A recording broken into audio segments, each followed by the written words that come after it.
तर मित्रांनो, गावात येऊन असं काय होईल असं वाटलं नव्हतं.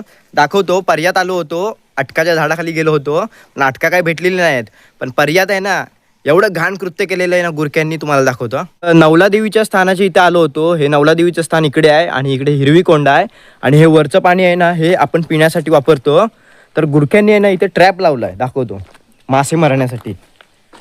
हा बघा, हा जो ट्रॅप आहे ना, ह्या बाटलीमध्ये आहे ना साप, जिवंत साप म्हणजे मारून आहे ना, तो त्याच्यामध्ये टाकून असाच ठेवला होता. काल आहे ना, काल आलो होतो मी, इतका घाण वास मारत होता ना, इतका घाण वास मारत होता ना, असं म्हणजे इथे यावं वाटतच नव्हतं.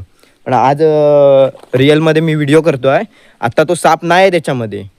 काल त्याच्यामध्ये साप होता, मी स्वतः बघितला होता. आणि बघा कसा ट्रॅप लावला आहे बघा तो. ही बघा इकडे रस्सी आहे अशी.